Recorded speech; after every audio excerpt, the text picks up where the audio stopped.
Hello guys, Siragadikka ஆசையில் அடுத்ததாக என்ன நடக்குதுன்னு சொன்னால், விஜயா வந்து ரோகிணி மேலே பயங்கர கோவத்தில் இருக்கிறா. இவ்வளோ நாள் என்னை கண்டாலே பயப்படுறவா என்னோட வீடு தேடியே வந்து பிரச்சனை பண்ணுற அளவுக்கு அவளுக்கு திமிர் வந்துட்டதில்ல என்ற மாதிரி வந்து நினச்சிட்டு இருக்கிறாங்க. இப்படி நினச்சிட்டு இருக்கும்போது வந்து எங்கே வந்து ரோகிணி என்ன நினைக்கிறாங்கன்னு சொன்னால், ஒரு படியாக வந்து அவங்க இந்த பாட்டிக்கு வந்து ஞாபக மறதியாக போச்சு. அதனால் நான் வந்து திரும்பவுமே அந்த வீட்டுக்கு போகக்கூடியதாக இருக்கும் என்ற மாதிரி வந்து நினச்சிட்டு இருக்கிறாங்க. இந்த இடையில வித்யா வந்து வந்துடுறாங்க. வந்து என்ன சொல்கிறாங்கன்னு சொன்னால், ரோகிணி நீ பண்ணுறது உனக்கே நல்லா இருக்கா சொல்லு பார்க்கலாம் என்ற மாதிரி வந்து கேட்குறாங்க. ஏண்டி என்ன அப்படி தப்பு பண்ணினேனா என்ற மாதிரி வந்து சொல்கிறாங்க. ஆமாம், நீ எதுக்கு அவங்கள்ட வீட்டுக்கெல்லாம் போன என்ற மாதிரி வந்து வித்யா பார்த்து கேட்குறாங்க ரோகிணி. அப்படி கேட்கும்போது வித்யா சிரிச்சிட்டு சொல்கிறா, இந்த கேள்வியை நான் தான் உன்னை பார்த்து கேட்கணும், என்ன இன்வைட் பண்ணியிருந்தாங்க அதனால் நான் போனேன்.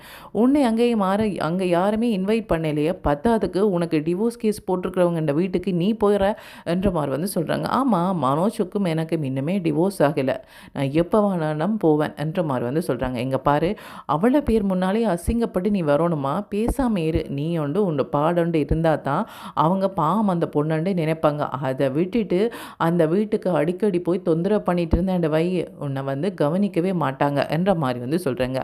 அவங்க யாரும் கவனிச்சா என்ன, கவனிக்காமல் போனா என்ன, மனோஜுக்கு இன்னொரு கல்யாணம் நடக்காது, நான் டிவோர்ஸ் கொடுக்க போகிறதும் இல்லை, இதுதான் என்னோட முடிவு என்ற மாதிரி வந்து சொல்லிட்டு இருக்கிறாங்க. இப்படி சொல்லிட்டு இருக்கும்போது வந்து மனோஜ் வந்து ஃபோன் பண்ணுறாங்க. யாருக்குன்னு சொன்னால் ரோகிணிக்கு ஃபோன் பண்ணும்போது ரோகிணி சொல்கிறா, பத்தியா எப்படி இப்போ தான் அவனை பற்றி பேசிகிட்டு இருந்தேன், உடனே ஃபோன் பண்ணுறான், இப்படி நான் போய் அவங்களுக்கு பிரச்சனை கொடுத்தா தான் அவங்க எனக்கு ஃபோன் பண்ணுவாங்க என்றிட்டு அவங்க ஃபோனை ஆன்சர் பண்ணுறாங்க. அவங்களுக்கு தெரியாது, அவங்க கோல் ஆன்சர் பண்ணும்போது தெரியாது மனோஜ் இதுக்கு வந்து ஃபோன் பண்ணியிருக்கிறாங்கன்னு சொல்லி. மனோஜ் வந்து அவங்க பேச போகிறாங்கன்னு தெரியாமலே இவங்க ஸ்பீக்கரில் போடுறாங்க. போடும்போது மனோஜ் வந்து என்ன பண்ணுறாங்கன்னு சொன்னால், என்ன ரோகிணி என்ன நினச்சிட்ருக்கிற, உன்னை பற்றி தான் இங்கே எல்லோரும் நினச்சிட்ருக்கிறேன்னு நினச்சி ஓடி வந்தியா அண்டைக்கு என்ற மாதிரி வந்து கேட்குறாங்க.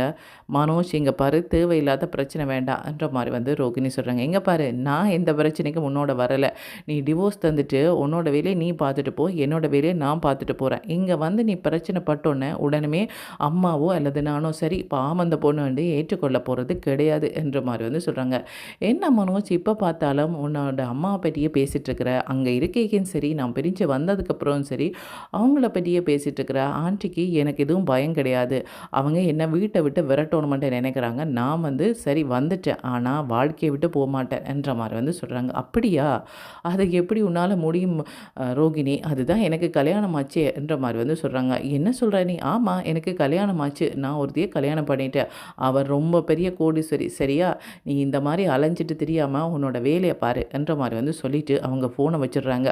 ஃபோனை வச்சதுக்கப்புறமா தான் யோசிக்கிறாங்க, நான் பேசினது இப்போ ரோகிணியோட இல்லை, இந்த விஷயம் தெரிஞ்சால் ரோகிணி சும்மா இருப்பாளா, அப்புறமா திரும்பவுமே வந்து பிரச்சனை பண்ண போகிறா என்னிட்டு திரும்ப வந்து ஃபோன் பண்ணுறாங்க. என்ன மனோஜ் என்ன சொன்னேன் என்ற மாதிரி வந்து கேட்கும்போது, ரோகிணி நான் வந்து பாட்டிக்கு வந்து ஞாபக மறதி வந்தது இல்லை, அப்படி எனக்கு வந்துட்டுது என்ற மாதிரி வந்து சொல்கிறாங்க. எங்கே பாரு, என்ன என்ன நடிச்சிட்ருக்கிற என்ற மாதிரி வந்து சொல்லும்போது, இப்போ சொன்னேன் இல்லை எனக்கு கல்யாணம் ஆச்சுண்டு, அந்த மாதிரி எதுவும் ஆகலை என்ற மாதிரி வந்து சொல்லிவிட்டு அவங்க ஃபோனை வைக்கிறாங்க. இப்போ தான் ரோகிணிக்கு டவுட்டே வருது, வித்யா அந்த வீட்டில் என்னமோ நடக்குது, எனக்கு தெரியாமல் மனோஜுக்கு கல்யாணம் பண்ணி ஆண்டி வச்சுட்டாங்க போல இருக்குது, மனோஜ் இப்படி பேசிட்டு திரும்ப வந்து எனக்கு ஞாபக மறதி என்ற மாதிரி வந்து சொல்கிறான், என்ன நினச்சிட்ருக்கிறான், பொறு வாரர் இப்போ திரும்பவுமே அங்கே போகிறேன் என்ற மாதிரி வந்து சொல்கிறாங்க. இங்கே பாரு, அங்கே போகிறதால உனக்கு எந்த பிரயோஜனமும் இல்லை, நான் சொல்கிறத கேளு ரோகிணி என்ற மாதிரி வந்து சொல்லும்போது, எனக்கு இந்த விஷயத்தில் யாருமே வந்து அட்வைஸ் பண்ண வேண்டாம் என்றிட்டு அவங்க கிளம்பி போகிறாங்க. போகும்போது போகிற வழியில் வந்து சிந்தாமணி காரில் போகும்போது ரோகிணியை பார்த்துட்றாங்க. ரோகிணி இந்த இடத்துக்கிட்ட அவங்க வந்து நிப்பாட்டுறாங்க. காரை நிப்பாட்டி, என்னம்மா ரோகிணி ரொம்ப சந்தோஷமாக இருக்கிற போல இருக்குது, என்ன இவ்வளோ பிரச்சனைக்குள்ளேயுமே எப்படியம்மா சந்தோஷமாக இருக்கிற என்ற மாதிரி வந்து கேட்குறாங்க. இல்லாண்டி அப்படியெல்லாம் கிடையாது, மனோஜுக்கு இன்னொரு கல்யாணம் பண்ணி வச்சுட்டாங்க போல இருக்கு என்ற மாதிரி வந்து சொல்கிறாங்க. மனோஜுக்கு இன்னொரு கல்யாணமா, அங்கே நடந்தது முத்து மீனாக்கும் அதே மாதிரி வந்து சுருதி ரவிக்குமான கல்யாணம், அது சும்மா அவங்கள்ட பாட்டி என்னமோ ஞாபகம் மறதியா அதுக்காக பண்ணாங்களாம், இல்லையே மனோஜுமே சொல்கிறானே என்ற மாதிரி வந்து சொல்கிறாங்க. மனோஜ் சொல்கிறான்னு சொன்னால் கண்டிப்பாக அது உண்மையாக தான் இருக்கும் என்ற மாதிரி வந்து சொல்கிறாங்க. எப்படி ஆண்டி, மனோஜோட பேசிய உங்களுக்கு பழக்கம் இல்லை, எப்படி சொல்கிறீங்க என்று சொல்லும்போது, இல்லை மனோஜ் மற்றவங்களுக்கு போய் சொல்லுவான், ஆனால் உனக்கு கண்டிப்பாக வந்து உண்மை தான் சொல்லுவான், இல்லை இல்லை இதுக்கு முன்னாடியெல்லாம் உண்மையாக தான் பேசிகிட்டு இருந்தான், ஆனால் இப்போல்லாம் அப்படி பேசுகிறதில்ல என்ற மாதிரி வந்து சொல்கிறாங்க. இப்படி சொல்லிட்டு ஒரு விஷயத்த வந்து சிந்தாமணிட்ட சொல்கிறாங்க. ஆண்டி எனக்கு ஒரு உதவி பண்ணுவீங்களா? என்ன உதவி பண்ணணும் என்ற மாதிரி வந்து கேட்குறாங்க. இல்லை, மனோஜுக்கு இன்னொரு கல்யாணம் பண்ணி வச்சுக்கிறாங்களா இல்லையா அந்த விஷயம் எனக்கு தெரிஞ்சே ஆகணும். இப்போ தான் அந்த வீட்டு பையன் தான் உங்களோட வீட்டுக்கு மருமகனாக வந்திருக்கிறாங்க இல்லையா, அவங்க மூலமாக தெரிஞ்சு கொள்ளலாம்ல என்ற மாதிரி வந்து சொல்கிறாங்க.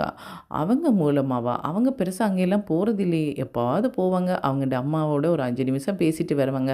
அவங்களுக்கெல்லாம் தெரிஞ்சிருக்க வாய்ப்பில்லை என்ற மாதிரி வந்து சொல்கிறாங்க. இல்லைன்றி கண்டிப்பாக வந்து அந்த மீனாக்கு தெரிஞ்சிருக்க வாய்ப்பு இருக்குது. அவங்க போய் கேட்டா, சத்யா போய் கேட்டா கண்டிப்பாக மீனா அதை சொல்லுவா என்ற மாதிரி வந்து சொல்கிறாங்க. சரி சரி, நான் வந்து கேட்குறேன். நானுமே நிறைய விஷயம் கேட்க வேண்டி இருக்குதான், இதையுமே கேட்டுறேன்ட்டு அவங்க வந்து போகிறாங்க. போய் சத்யாட்ட கேட்குறாங்க. அது சரி, மீனாக்கும் முத்துக்கும் கல்யாணம் நடந்துச்சு, அதே மாதிரி வந்து சுருதி ரவிக்கும் கல்யாணம் நடந்தது. ஆனால் மனோஜோட முகத்தில் கொஞ்சம் கூட கவலையே இல்லை, ரொம்ப ஹாப்பியாக இருந்தா. நீங்கள் கவனிச்சிங்களா சத்யான்ற மாதிரி வந்து கேட்கும்போது, நான் கவனிச்சேனே, அவங்க எப்பவும் இப்படித்தான், என்னமோ தான் தான் பெரியாள், தன்னை விட்டால் ஆள் இல்லைன்ற மாதிரி தான் அவங்கள்ட நினைப்பு என்ற மாதிரி வந்து சொல்கிறாங்க. இல்லைப்பா, அது இல்லை விஷயம், அவங்களுக்கு ஏற்கனவே கல்யாணம் ஆச்சு போல இருக்கு என்ற மாதிரி வந்து சொல்கிறாங்க. ஆமாம், அவங்களோட பேருமே ரோகிணியே, எனக்கு தெரியுமா, அது இப்போவும் நடந்ததே, உங்களுக்கு தெரியாமல் எப்படி ஆண்டி இருக்கும் என்ற மாதிரி வந்து சொல்கிறாங்க. இல்லை அதை நான் சொல்லலை, அவங்களுக்கு டிவோர்ஸ் கேஸ் போயிட்டுருக்கு, இன்னொரு பக்கம் வந்து இவங்க கல்யாணம் பண்ணி வச்சுட்டாங்க போல இருக்கு. அது எப்படி அந்த கல்யாணம் நடக்கும்? அப்படி தான் நடந்தாலும் அந்த கல்யாணம் செல்லாதே ஆண்டி. அப்புறமா என்ன? இல்லை, இந்த மனோஜ் இந்த மாதிரியான விஷயங்கள் எல்லாம் பண்ணக்கூடியவன் தான் என்ற மாதிரி வந்து சத்யா வந்து சொல்கிறாங்க. எனக்கு ஒரு உதவி பண்ணணும் நீங்கள், என்னென்னு சொன்னால் உங்களுடைய அக்காட்ட போய் கேளுங்க, மனோஜுக்கு இன்னொரு கல்யாணம் பண்ணி வச்சாங்களா ஆண்டின்றதை கேளுங்க.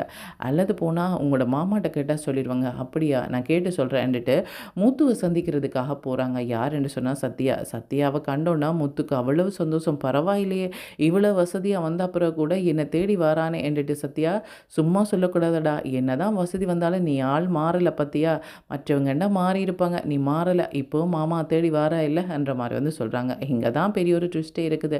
இப்படி சொன்னதுமே சத்யா சொல்கிறாங்க, உங்களையெல்லாம் நான் தேடி வரலை, ஒரு விஷயம் கேட்கணுமென்று வந்தேன் என்ற மாதிரி வந்து சொல்கிறாங்க. என்ன சத்யா இப்படி சொல்கிற? நான் சொன்னதுக்காகவாவது ஆமாம் நான் தேடி வந்தேன்ட்டு சொன்னால் என்ன குறைஞ்சா போயிடுவேன், ஏன் சத்யா இப்படி வெறுக்கிற மாதிரி பேசுகிற? இல்லை இல்லை, அப்படியெல்லாம் வரணுமென்ற அவசியம் இல்லை, ஒரு விஷயம் கேட்கணும். அது சரி, உங்களோட அண்ணனுக்கு இன்னொரு கல்யாணம் ஆச்சா இல்லையா என்ற மாதிரி வந்து சொல்கிறாங்க. அவனுக்கு எப்படி கல்யாணம் ஆகும், அவனுக்கு தான் டிவோர்ஸ் ஆகலைல்ல. அது சரி, அதை பற்றியெல்லாம் நீ எதுக்கு விசாரிக்கிற? உன்னை யாராவது கேட்டுட்டு வர சொன்னாங்களா? அப்படி தான் கேட்டுட்டு வந்தாலும் உனக்கு என்ன பிரயோசனம் இதால், அவங்களுக்கு என்ன பிரயோசனம், யார் சொன்னாங்க என்ற மாதிரி வந்து கேட்குறாங்க. அது யார் சொன்னாங்கன்றலாம் உங்களுக்கு தேவையில்லை, நீங்கள் உண்மையை மட்டும் சொன்னால் போதும் என்ற மாதிரி வந்து சொல்கிறாங்க. உண்மையை நான் சொல்லணுமா? நீ இவ்வளோ திமிராக பேசும்போது உனக்கு நான் உண்மையை சொல்லிகிட்டு இருக்கணுமா? அப்படி எந்த கல்யாணம் நடக்கலை, நடந்தாலும் உனக்கு சொல்லணுமென்ற அவசியம் இல்லை என்ற மாதிரி வந்து கோவமாக சொல்லிட்டு இருக்கிறாங்க. இப்படி இருக்கும்போது மீனா வந்து பூ வியாபாரம் பண்ணிட்டு போகும்போது முத்துட்ட வராங்க. இங்கே சத்யா பேசிகிட்டு இருக்கும்போது ஒரு பக்கம் சந்தோஷம், இப்படி சத்யா வரமாட்டானே, முதல் மாதிரியெல்லாம் இல்லையே சத்யா, என்னவா இருக்குமான்ட்டு கொஞ்சம் பயத்தோடையே கிட்ட வராங்க. என்னடா சத்யா என்று கேட்கும்போது, அக்கா நான் ஒரு விஷயமா வந்தேனக்கா, ஆனால் மாமா குழப்பிட்டே இருக்கிறாங்க. அது சரி, மாமாண்ட அண்ணனுக்கு வந்து கல்யாணம் ஆச்சா இல்லையா? யாரை கேட்குறா? மனோஜ். ஆமாம், அவங்கள தான் கேட்குறேன். அவங்களுக்கு கல்யாணம் ஆனது உனக்கு தெரியாதா என்ற மாதிரி வந்து சொல்கிறாங்க. என்னக்கா சொல்கிறா, எப்போ நடந்துச்சு என்ற மாதிரி வந்து கேட்குறாங்க.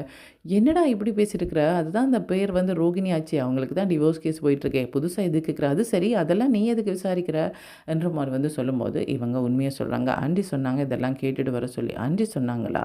ஆண்டி என்று சொல்லி நீ சிந்தாமணி தானே சொல்கிற, உன்னோட மாமியாரை தானே சொல்கிற? ஆமாம், அவங்க இதுக்கு இதெல்லாம் கேட்குறாங்க தெரியல, அவங்க கேட்டாங்க. இங்கே பாருங்க, உங்களை சந்தித்து பேசணுமெண்டா எனக்கு ஒன்றும் ஆசை கிடையாது, அவங்க கேட்டாங்க, அவங்களுக்கு ஒரு மரியாதை கொடுத்து நான் வந்தேன், சரி போயிட்டு வரேன்ட்டு அவங்க பாட்டுக்கு போகிறாங்க. பத்தியா இவனோட திமிரை எப்படி பேசுகிறான்னு சொல்லி, எங்களோட பேசவே தனக்கு விருப்பம் இல்லையாம், ஆண்டி சொன்னாங்கன்றதுக்காக வந்தனாம், இப்போ வந்து அந்த விஷயத்தை பற்றி கேட்டுட்டு அவன் போகிறானா. பாரு எப்படியெல்லாம் மாறிட்டான்னு சொல்லி. இதுக்கு முன்னாடியெல்லாம் ரேகா வந்து லவ் பண்ணுறா, இதெல்லாம் சரிப்பட்டு வராது என்று பயந்துட்டு இருந்தவன் இப்போ பாரு, அவங்களோட குடும்பம் வந்து இவனை வந்து சேர்த்து கொண்டோடனே எப்படியெல்லாம் பேசுகிறான் பாரு, இதுதான் மெயினாக காலம் என்று சொல்கிறது என்ற மாதிரி வந்து சொல்கிறாங்க. இதெல்லாம் சத்யா பேசலைங்க, பேச வச்சிருக்கிறாங்க என்ற மாதிரி வந்து சொல்கிறாங்க. சரி, அந்த பாலரம்மா பற்றி எதுக்கு வந்து சிந்தாமணி விசாரிக்கிறாங்கன்னு சொன்னால் அதுக்கு ஏதோ காரணம் இருக்கு. பாலரம்மா வந்து இப்போ சிந்தாமணியோட வந்து சேர்ந்துட்டாங்களோ என்னவா இருக்குது? நான் ஒரு நாளுமே அவங்க 2 பேரும் பேசினதை பார்த்ததில்லையே. இல்லைங்க, நானுமே கவனித்தேன், அந்த ஜெயிலில் அவங்களோட அண்ணன் வந்து அடைப்பட்டு இருக்கும்போது இவன் உடனே கொண்டு வந்து 4 லட்சத்தை கொடுத்தா, இவளுக்கு எங்கேருந்து வந்தது 4 லட்சம்ட்டு நானுமே யோசித்தேன். இப்போ தான் தெரியுது, அந்த சிந்தாமணி தான் கொடுத்துருப்பாங்களோ, எப்படி இது அறிகிறது என்ற மாதிரி வந்து யோசிக்கிறாங்க. யோசிச்சுட்டு இதை வந்து சத்யாட்ட தான் கேட்கலாம். ஆனால் சத்யா இதெல்லாம் பார்த்து சொல்லக்கூடியவங்க கிடையாது. நாங்கள் ரேகாட்ட கேட்கலாமா? என்ன மீனா இது? சத்யாவே கேட்க மாட்டேன்னு சொன்னால் ரேகா இதை கேட்பாங்களா? இதுக்கு இன்னொரு ஆள் இருக்கிறாங்க, அவங்கள தான் அனுப்பணும்ன்ற மாதிரி வந்து சொல்கிறாங்க. யார் அது? வேறு யார்? வித்யா தான். வித்யா தான் வந்து ரோகிணியோட நல்ல ஃப்ரெண்ட் ஆச்சே. அதனால் வித்யாட்ட சொல்லலாம். அங்கே என்ன நடக்குது? ஏன் இந்த மாதிரியெல்லாம் வந்து கேட்குறாங்கன்றதை சொல்லு என்ற மாதிரி வந்து சொல்கிறாங்க. ஆனால் இவங்களுக்குமே மனோஜுக்கு வந்து கல்யாணம் நடந்தது தெரியாது. இப்போ வித்யாட்ட போய் இந்த விஷயத்த சொல்கிறாங்க. ரோகிணியோட கதையை விடுங்க, அவள் இப்படி தான் ஏதாவது பிரச்சனை பண்ணிகிட்டு இருப்பான்னு சொல்லும்போது, இல்லை இல்லை, ரோகிணிக்காக நாங்கள் இந்த விஷயத்தை வந்து கேட்கல. சிந்தாமணியோட ரோகிணி நல்லா பழகிட்டு இருக்கிறா போல இருக்கு. சிந்தாமணி வந்து ரோகிணி விஷயத்தில் நல்ல தீவிரமாக விசாரிச்சுட்ருக்கிறா. மனோஜுக்கு கல்யாணம் ஆச்சா இல்லையாண்டு கேட்குறா. அதுவும் வந்து சத்யாவை அனுப்பியே கேட்குற அளவுக்கு வராங்கன்னு சொன்னால் அங்கே என்னமோ நடக்குது. இவங்க 2 பேரும் சேர்ந்தா சொல்லவே தேவையில்லை. ரோகிணியே சமாளிக்க முடியலை, இதில் வந்து சிந்தாமணி சேர்ந்தா சொல்லவா வேணும் என்ற மாதிரி வந்து மீனா சொல்லிட்டு இருக்கிறாங்க. ஆமாம் மீனா, ரொம்ப வந்து மோசமாக போயிடும் உங்களோட நிலைமை. எதுக்கு நான் வந்து கவனித்து சொல்கிறேன்.